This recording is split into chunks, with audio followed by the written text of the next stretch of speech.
6টি স্তরে বিভক্ত। একটা প্রথম স্তরটাকে বলা হয় ইবতেদাইয়া, এটা 5 বছরের।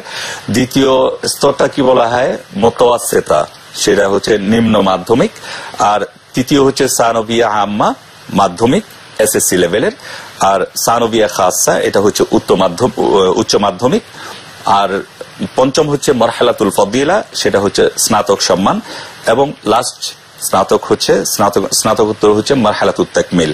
তো এই বিষয়গুলি আমাদের এখানে খুব সুবিন্যস্ত ভাবে সবগুলি বোর্ডের মধ্যে অত্যন্ত সুন্দরভাবে পড়ানো হয় এবং অত্যন্ত মনোযোগ সহকারে কোরআন হাদিসের সাথে সাথে এই বিষয়গুলি অন্তর্ভুক্ত আছে। তো কওমি মাদ্রাসার সাথে আলিয়া মাদ্রাসার মৌলিক পার্থক্য যেটা, এটা হচ্ছে আলিয়া মাদ্রাসার মধ্যে নির্দিষ্ট কিছু অংশ, কোরআনের নির্দিষ্ট কিছু অংশ বিভিন্ন সময়ে পাঠ পাঠ করে পড়ানো হয়, কিন্তু কওমি মাদ্রাসার মধ্যে পরিপূর্ণ কোরআন হাদিসের সিহাসিতে আরম্ভ করে মুয়াত্তাইন এবং তহাবি শরীফ, তারপরে আপনার অন্যান্য কিতাবগুলি অত্যন্ত সুন্দরভাবে সুবিন্যস্ত ভাবে অত্যন্ত মনোযোগ সহকারে পুরা ইসলামের নীতি আদর্শ এবং দর্শনটি ছাত্রদেরকে শিক্ষা এবং প্রশিক্ষণ প্রদান করা হয়। জি, ধন্যবাদ। আমরা প্রশ্নটা একটা প্রশ্ন করছিলেন, একটা কওমি মাদ্রাসার ছেলেরা এখন ফেসবুক ব্যবহার করতেছে, তার কথাই বোঝা গেল যে তারা এই জায়গায় লেখাপড়ার মধ্যে আছে।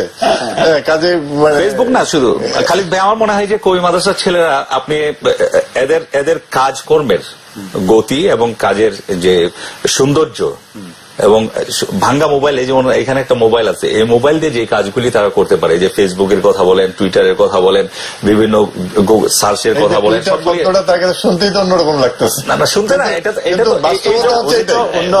কওমি মাদ্রাসায় পড়া মানুষ না, আমি কওমি মাদ্রাসারই, আমি অবশ্যই কওমি মাদ্রাসা। এখানে যে আপনি একটা প্রশ্ন করছিলেন যে এটা আসলে কি হবে, এটা কওমি মাদ্রাসার স্বীকৃতির বিষয়ে। কওমি মাদ্রাসার ছেলেরা, কওমি মাদ্রাসার ছাত্র শিক্ষকরা কখনো মানে এই আপনার সনদের মান গ্রহণ করার মাধ্যমে সরকারি চাকরি নিবে অথবা এমপিও ভুক্তি হবে অথবা অন্যান্য সুযোগ সুবিধা নিবে, এই জন্য কিন্তু তারা এই দাবিটা করছে না। তো এই দাবিটা তারা কেন করছে? যে কওমি মাদ্রাসার ছাত্রদেরকে যদি সনদের মান দেওয়া হয় তাহলে দেশের সুনাম বৃদ্ধি পাবে, রাষ্ট্রের প্রয়োজনে দেশের একটি মেধাবী শ্রেণীকে মূল্যায়ন করা হবে। আপনি দেখবেন যে আমাদের দেশের মধ্যে শিক্ষার হার বৃদ্ধি এবং অশিক্ষিতদের হার কমানো সরকারের অন্যতম একটি প্রধান এজেন্ডা হয়ে থাকে এবং এটাই আমাদের সরকারের এজেন্ডা। তো সেই ক্ষেত্রে কওমি মাদ্রাসা শিক্ষার মান, সনদের মান যদি প্রদান করা হয় তাহলে বাংলাদেশের মধ্যে বিশাল একটি জনগোষ্ঠী সরকারি হিসাবেও শিক্ষিতের হার আওতায় এসে যাবে। ধন্যবাদ মুফতি ফয়জুল্লাহ। আমরা শেষ করবো, তো আরো দুই একটি প্রসঙ্গ একটু আনতে চাই। সেটি হচ্ছে আফসান চৌধুরী, আমরা আপনার কাছে জানতে চাই যে একটি বড় আলোচনা এবং বিতর্কের বিষয় যেটি একটু আগে আমাদের এমপি সাহেব বলছিলেন যে এই যে পয়লা বৈশাখে কি বলে এটাকে মঙ্গল শোভাযাত্রা, এটি করা যাবে না বলে হেফাজতে ইসলামের তরফ থেকে বলা হয়েছে বলে প্রচার আছে। বা এর আগেও বিভিন্ন সময় আমরা দেখেছি যে সুপ্রিম কোর্টের সামনের ভাস্কর্য, এছাড়া ঢাকা শহরে বা বাংলাদেশে অনেক ভাস্কর্য আছে, তারা বলেছে যে আমরা বাংলাদেশে কোনো ভাস্কর্য রাখা যাবে না। এটি কতখানি সঙ্গত বলে আপনি মনে করেন? এটা একেবারেই সঙ্গত না। মানে ওনারা যেভাবে বলছেন যে ডাইভার্সিটি, বিবিধতা থাকবে, ঠিক সমাজে ঠিক তেমনি মানুষ থাকবে যারা এগুলো চাইবে এবং এটা ওনাদের মেনে নিতে হবে। ওনাদের এখন ধারণা হয়ে গেছে বোধহয় কিছুটা হলো যে যেহেতু আওয়ামী লীগের মতো একটা দল তাদের সঙ্গে এক ধরনের সমঝোতা করছে, নিশ্চয়ই তাদের কথা মেনেই করছে। এই ভুলটা তারা যদি আওয়ামী লীগ সম্পর্কে বা প্রধানমন্ত্রী সম্পর্কে, আওয়ামী লীগ সম্পর্কে না, কারণ আওয়ামী লীগ বলতে প্রধানত শেখ হাসিনাকেই বোঝায়, করে থাকে তাহলে ভুল করছে। এই ভুলটা কিন্তু জামাত ইসলামী করেছিল। জামাত ইসলামী ভেবেছিল যে যুদ্ধাপরাধীদের বিচার করতে পারবে না, তাদের যে পরিমাণ অর্থনৈতিক শক্তি আছে এটা দিয়ে তারা কাবু করতে পারবে। প্রধানমন্ত্রী এটাকে ভুল প্রমাণিত করেছে। ভালো মন্দের কথায় আমি যাচ্ছি না। তো অতএব তিনি অত্যন্ত সবল একটা মানুষ। আমি যে কথা প্রথমেই বলছি, তিনি তার সাবল্য সম্পর্কে সচেতন। এই সাবল্যর একটা অংশ, খুবই ছোট্ট একটা অংশ হচ্ছে হেফাজত।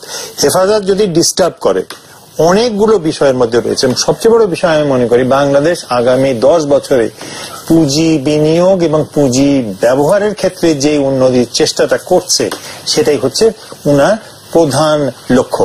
আমি ওনার পক্ষে বিপক্ষে বলছি না, এটা অবভিয়াস। আপনি 25 বিলিয়ন, চায়না বলছে আমি 40 বিলিয়ন পর্যন্ত বছরে পাঠাতে রাজি আছি, তো এইটাই হচ্ছে প্রধান। তো যদি হেফাজতের লোক বা কওমি মাদ্রাসার লোক এর মধ্যে প্রবেশ করতে পারে ভালো কথা, কিন্তু যদি না করতে পারে, অসুবিধা যদি করতে পারে, তাহলে দামটা তাদেরই চোকাতে হবে। জি, আমি যে থেমিস দেবীর কথা বলছিলেন, থেমিস দেবী না, ওভারঅল আমি ভাস্কর্যের বিষয়, ভাস্কর্য বলতে আসলে মূর্তিটার কথাই আমরা বলছি। এখন আমরা ওভারঅল সব মূর্তির কথা অথবা সব ভাস্কর্যের কথা আমরা উচ্চারণ করি না, করছি না। আমরা সুনির্দিষ্টভাবে ওই যে হাইকোর্টের মধ্যে যে থেমিস দেবীর মূর্তি স্থাপন করা হয়েছে সেই কথাই বলছি, সময় অত্যন্ত সংক্ষেপ। প্রশ্নটা কোন জায়গায়? দেব দেবী তাদের মন্দিরে থাকবে, তারা ওখানে পূজা অর্চনা করবে, এতে আমাদের কোনো আপত্তি নেই। সরকার এবং দেশের মানুষ, আলেম ওলামা তাদেরকে নিরাপত্তা দিবে, এটা আমাদের দায়িত্ব। আমি অত্যন্ত দ্রুত লয়ে বলছি, এই জন্য আমি সময় অত্যন্ত সংক্ষেপ। তো এখন যদি আপনি আপনার ঘরের মধ্যে, আপনার মন্দিরের মধ্যে 1000 বার আপনি মন্দিরে পূজা করেন, মূর্তি রাখেন, 1000 সুন্দর যত মানে সজ্জিত করে রাখেন, আমাদের কোনো আপত্তি নেই। কিন্তু আপনি আমার ঘরের মধ্যে মূর্তি রাখতে পারেন না, মূর্তি স্থাপন করতে পারেন না। প্রশ্ন হচ্ছে ওই জায়গায় যখন আপনি হাইকোর্টের মধ্যে যে একটি মূর্তি স্থাপন করলেন এবং তাকে শাড়ি পরিয়ে বঙ্গীয় একটা রূপ দেওয়ার চেষ্টা করেছেন এবং এটাকে আমাদের ঐতিহ্য, সংস্কৃতি এবং সার্বজনীনতা দেওয়ার চেষ্টা করেছেন, তখন আমাদের এখানে আমাদের প্রশ্নটা দেখা দিয়েছে উপযোগিতার প্রশ্ন। এটা কি এখানে উপযুক্ত? যেখানে আপনি হাইকোর্টের মানে আপনাদের জাতীয় ঈদগাহ ওখানে আছে, প্রত্যেক 100 গজের পরপর আমাদের মসজিদ পায়, যেটা আমাদের মুসলিম প্রধান দেশের মধ্যে এটা একটা উপযুক্ত স্থান এখানে নয়। অনেকগুলি বিষয় আছে যেটা মুসলিম প্রধানের দেশের মধ্যে উপযুক্ত, অমুসলিম প্রধান দেশের মধ্যে অনুপযুক্ত। অনুরূপভাবে অনেক বিষয় আছে যেটা অমুসলিম প্রধান দেশের মধ্যে অনুপযুক্ত, আমার মুসলিম প্রধান দেশের মধ্যে উপযুক্ত।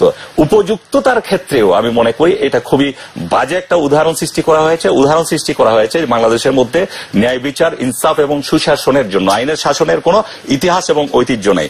তৃতীয়ত, এখানে গণতন্ত্রকে খুব জোরে একটা মানে আমি শব্দটা খুব বাজেভাবে চলে আসছিল, আমি ওইটাভাবে বলবো না। গণতন্ত্রকে, গণমানুষের অধিকারকে হরণ করা হয়েছে। গণতন্ত্র গণতান্ত্রিক নীতি অনুযায়ী, এখানে গণমানুষের চিন্তা অনুযায়ী, গণমানুষের যে অধিকার, সেই অধিকার অনুযায়ীও এখানে একটা মূর্তি স্থাপন অন্তত করতে পারে না। চতুর্থত, এখানে যে বিষয়টি অত্যন্ত বাজেভাবে উপস্থাপন করা হয়েছে, বাংলাদেশের মানুষের চিন্তা চেতনা, মানুষের ধর্মীয় মূল্যবোধ এবং ইসলামকে চরমভাবে আঘাত করা হয়েছে, মুসলিম সেন্টিমেন্টকে আঘাত করা হয়েছে, যেটা এখানে চলতে পারে না।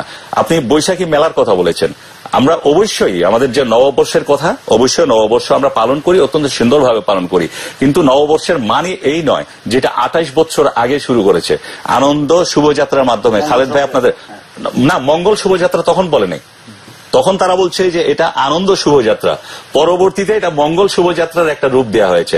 আপনি চিন্তা করবেন, ওখানে আমাদের রমনা বটমূলে সূর্য উঠার জন্য অপেক্ষা করতে থাকে, গান গাইতে থাকে, এসো হে বৈশাখ এসো এসো, একটা রবীন্দ্রনাথ ঠাকুরের একটা গান। ওখানে কি বলা হয়েছে? অগ্নি স্নানের সূচি হোক ধরা। একটা কলি আছে, অর্থ কি দাঁড়ায়? যে হিন্দু ধর্মীয় যে বিশ্বাস, আগুনে পুড়িয়ে জ্বালিয়ে ছারখার করে দিয়ে এটাকে পরিষ্কার পরিচ্ছন্ন করা হোক। মুসলমানের আমার আপনার কথা বলবেন না, অগ্নি স্নানের সূচি হোক ধরা, ধরা কি অর্থ? সূর্যের আলো, কোন অর্থ না, পরিষ্কার করুন, এটা অর্থ নেই। আবর্জনা এই অর্থ থেকেই তারা রাখেন। আপনি আমার কথা বলতে দেন। এই অর্থ থেকেই তারা তাদের হিন্দু ধর্ম মত অনুযায়ী তারা তাদের মানুষ যখন মারা যায় তখন তাকে আগুনের মধ্যে পোড়ায়। কেন পোড়ায়? যে তারা পবিত্র করা হয়। আপনি এই বিষয়ে না, এটা আপনার অজ্ঞতা, এটা আপনি এই শব্দ, এটা আপনার অজ্ঞতা, আমার অজ্ঞতা নয়। আমি জানি, অবশ্যই জানি। এখানে মঙ্গল শোভাযাত্রার নামে আপনি পেঁচাকে আনা হয় কোন হিসাবে? আপনি বলেন। পেঁচা হচ্ছে ওদের ধর্ম মত অনুযায়ী, আপনি ওদের ধর্ম, পেঁচা কি আমাদের মঙ্গলের প্রতীক? বাংলাদেশে মঙ্গলের প্রতীক? ওটা মঙ্গলের অবশ্যই নয়, ওটা অবশ্যই নয়। শোভাযাত্রা এটা হইতে পারে না, অবশ্যই হইতে পারে না, অবশ্যই হইতে পারে না।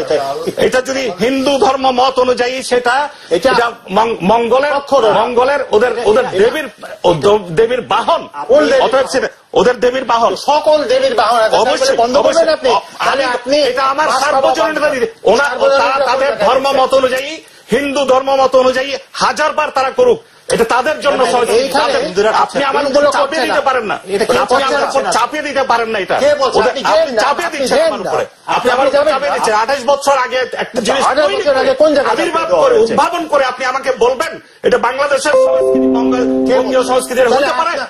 আপনি যা খুশি বাংলাদেশের মধ্যে করে যাবেন আর আমরা না।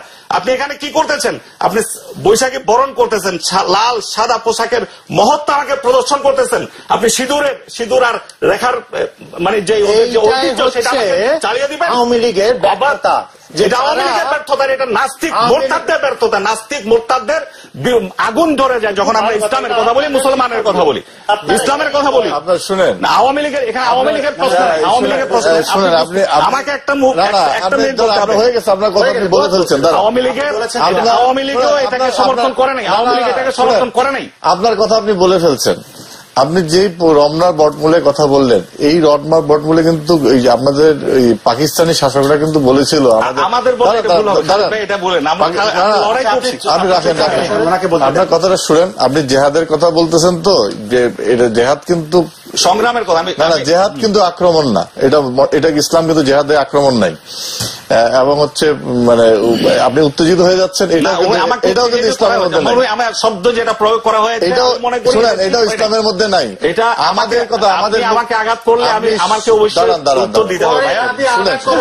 আঘাত না, এটা আঘাত না। আমি বলি আপনাকে, আমি এই মুক্তিযুদ্ধটা কি হয়েছে? আপনার পাকিস্তানিরা বলেছে কি তোমরা এত কিছু লেখো, কিছু কয়েকটা রবীন্দ্রসঙ্গীত লিখতে পারো না?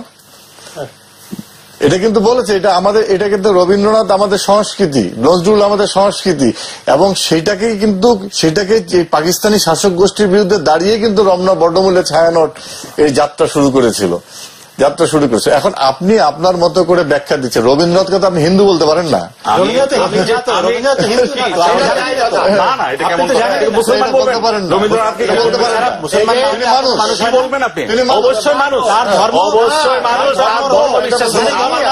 আমার একটা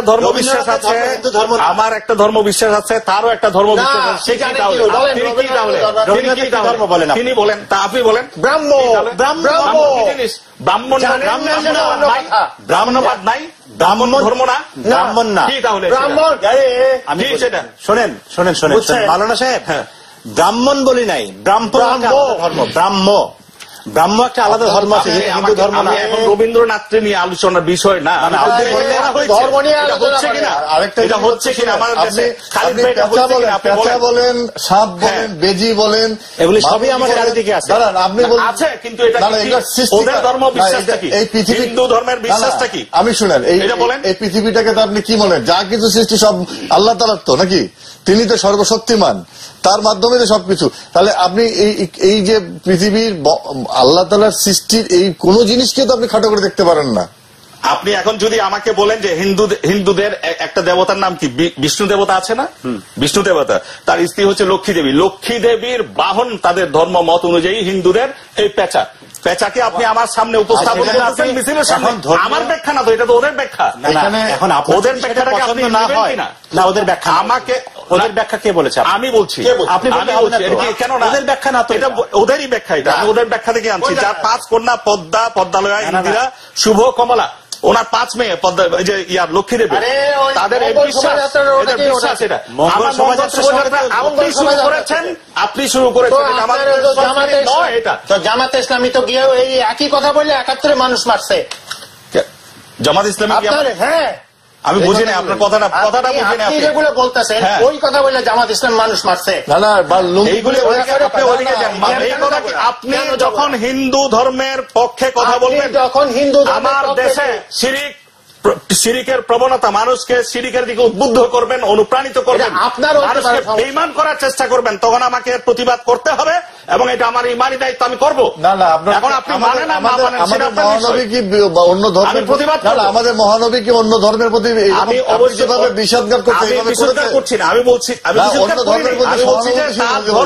সহানুভূতি, আমরা সহনশীল, অবশ্যই বিদায় হজে কি পাই, মদিনা সনদে কি পাই, আমি এটাই বলছি যে আমরা অত্যন্ত সহনশীল, কিন্তু আপনি যখন এটাকে আমার সার্বজনীনতা দেওয়ার চেষ্টা করবেন এবং দেখাবার চেষ্টা করবেন এটা মুসলমানের আপনি ঐতিহ্য আমার বাংলাদেশের সংস্কৃতি হিসেবে যখন সাব্যস্ত করবার প্রতিষ্ঠা করবার চেষ্টা করবেন তখন আমাকে প্রতিবাদ করতে হবে।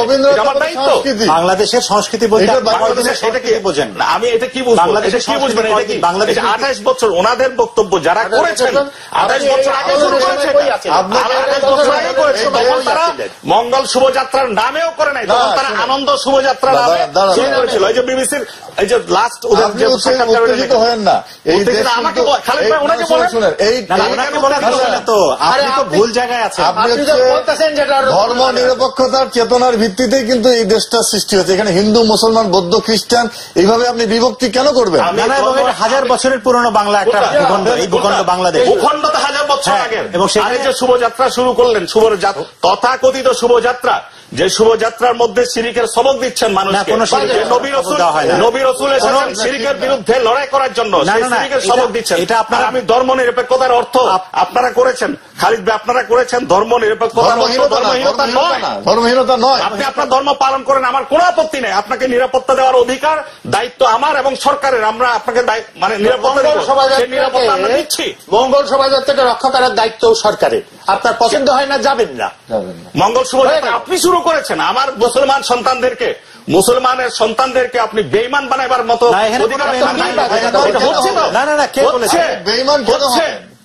আপনি এই যে অবাধ এই জিনিসটা ছিল যে আপনি একজন উল্কিয়েকে দিচ্ছেন ছেলে মেয়েকে, মেয়ে ছেলেকে।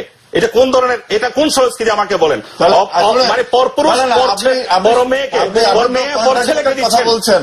আপনি বলতেছেন যে আমি যখন বললাম আপনি ফেসবুক ইউজ করেন, আপনি যখন কিন্তু বলে আমি টুইটারও ইউজ করি, তাহলে আপনি যখন এই ইন্টারনেট ব্যবহার করতেছেন, ইন্টারনেট ব্যবহার করতে কত কিছুর সঙ্গে আপনি সম্পৃক্ত হচ্ছেন, তখন আপনার ধর্ম নষ্ট হচ্ছে না? না না, কেন আমি কেন করতে যাব? এটা করতেছে আপনি ডাইরেক্ট লাইভ আপনি প্রোগ্রাম দেখাইতেছেন সারা বিশ্ববাসীকে। অবাধ মেলামেশা করতেছেন না, এটা তো আপনি করতে পারেন না। বিষয় হলো যে আপনার অন্যদিকে চলে গেছে, ভালো না লাগে আপনি যাবেন না। আমার দায়িত্ব হচ্ছে, আমার দায়িত্বটা আপনাকে বুঝতে হবে। আপনাকে কেউ যে দায়িত্ব দিয়েছে, আমার দায়িত্ব আল্লাহ প্রদত্ত দায়িত্ব, যে কেউ যদি অন্যায় করে, আমার যদি শুনেন, আমার অন্যায় বিচার করার দায়িত্ব আল্লাহ, অবশ্যই আল্লাহ বিচার করবেন। আপনি তো বিচার করবেন না, বিচার করছি, তাহলে আপনি কেন নিয়ে যাবেন? আমি বলছি যেটা অন্যায় অন্যায়কে অন্যায় বলবো, পাপকে পাপ বলবো, কালোকে কালো বলবো, বলেন না, বলেন, কিন্তু আপনি বাধা দেওয়ার কে?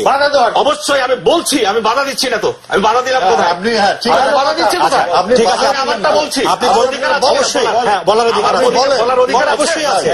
আমি সেটাই বলছি এবং বলতে থাকবো যতক্ষণ পর্যন্ত আমার আল্লাহ প্রদত্ত দায়িত্ব আমাকে পালন করতেই হবে। আপনি বলতে থাকবেন এবং যাদের করার তারা করতে থাকবে।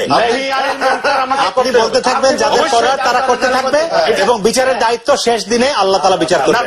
আপনি আমি বিচারের কেউ না। বিচার আমরা কখনো রাস্তায় আদালত বসে বিচারের পক্ষে আমরা নই, আইন নিজের হাতে তুলে নেবার পক্ষে আমরা নই। কিন্তু এটা অন্যায়, এটা সাদা, এটা কালো, এটা অন্ধকার, এটা অন্যায় আমরা বলছি, বলেন কিয়ামত পর্যন্ত বলতে থাকবো।